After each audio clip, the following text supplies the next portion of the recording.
Jumping జపాంగ్లపై TDP నేతలు fire అయ్యారు. వైసీపీలో చేరిన అవంతి శ్రీనివాస్పై మంత్రి గంటా శ్రీనివాసరావు ఫైర్ అయ్యారు.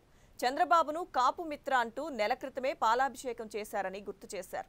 పార్టీ మారాక అవంతి శ్రీనివాస్ చేస్తున్న విమర్శలను ప్రజలు హర్షించరన్నారు.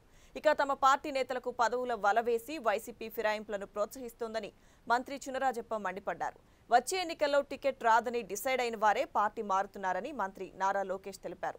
తమ పార్టీలో సీట్లు రావని తెలిసిన నేతలే పార్టీ మారుతున్నారని, ఇలాంటి వారు ఇంకా 20 మంది దాకా ఉన్నారని ఎమ్మెల్సీ బుద్ధా వెంకన్న చెప్పారు. పార్టీలకు కులం రంగు పోయడం సమంజసం కాదని తెలిపారు. ఈ రోజు కూడా మా శాసనసభ్యులకి మభ్యపెట్టి ఇవాళ ప్రతి ఒక్కరికి కూడా మంత్రి ఇస్తానని చెప్పి ఈరోజు కార్యక్రమం ఒకటి తీసుకోవడం. దాని ద్వారా మొన్న ఆమంచి కృష్ణమోహన్ కానీ నిన్న అవంతి శ్రీనివాస్ కానీ ఇద్దరు వెళ్ళడం జరిగింది.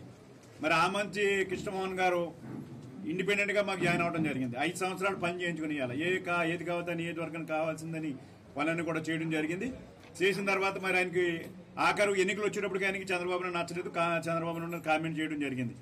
మరి ఆయన అసలు వ్యక్తిత్వం ఏంటి, మరి ఆయన చేసే కార్యక్రమాలు ఏంటి? అక్కడైనా సరే ఈరోజు పనులన్నీ చేయించుకుని ఇవాళ చంద్రబాబు నాయుడుకి విమర్శించే హక్కు ఆమంచి కృష్ణమోహన్కి లేదని చెప్పి తెలియజేస్తున్నాను. నెల రోజులు కూడా కాల పూర్తిగా ఏదైతే పార్లమెంట్లో ఈబీసీ రిజర్వేషన్స్ 10% పెట్టిన తర్వాత ఏపీ గవర్నమెంట్ కాపులకి 5% రిజర్వేషన్ పెట్టిందో, చంద్రబాబు నాయుడు గారికి నాతో పాటు మా పక్క నుండి పాలాభిషేకం చేస్తున్న ఫోటో ఇది.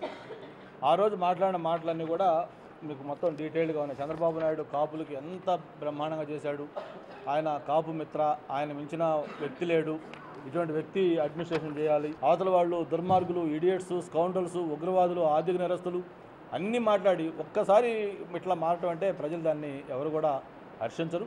ఇది జంపింగుల టైం, నో డౌట్. ఎలక్షన్లో వచ్చే టైంలో ఇటు నుంచి అటు, అటు నుంచి ఇటు, అటు నుంచి మారుతూ ఉంటాయి. మారేటప్పుడు కూడా కనీసం కొంచెం minimum responsibilities, minimum values maintain చేస్తే ప్రజలు వాటిని ఏమన్నా కనీసం కొంత అర్థం చేసుకుంటారు తప్ప అలా అంటే ప్రజలు నమ్మేదానికి సిద్ధంగా లేరు. ఎవరికైతే టికెట్ రాదని తెలుసో వాళ్ళే ఈరోజు పార్టీ మారి పడుతుంది. ఎందుకంటే ముఖ్యమంత్రి గారు 5 ఇయర్స్ చేస్తారు, ప్రజల దగ్గర అభిప్రాయ సేకరణ చేస్తున్నారు, మమ్మల్ని అందరినీ తోముతున్నారు. ప్రతి నెల మేము మా టూర్ రిపోర్ట్ సబ్మిట్ చేయాలా. ఇట్లా ముఖ్యమంత్రి గారు అన్ని పరిణామాలు తీసుకుని 50 రోజుల్లో కూడా పార్టీ టికెట్ కూడా ఇష్టం జరుగుతుంది. సో ఇట్లా కొంతమంది వెళ్తారు, మాకు ఎలాంటి సందేహం లేదు. It's okay, part of it. వాళ్ళ ఆలోచన వాళ్ళకు ఉంటుంది. ఎంపీలు కానివ్వండి, ఎమ్మెల్యేలు కానివ్వండి, వాళ్ళకి ఒక 20-30 సీట్లు ఇవ్వనేది ఒక 6 నెలలు బట్టి జరుగుతున్నటువంటి చర్చ. వీళ్ళు రాబందుల్లా పీక్కుతున్నారు కాబట్టి వీళ్ళకి ఒక భయ ఆందోళన, మాకు టికెట్లు ఇస్తారా ఎవరా అని.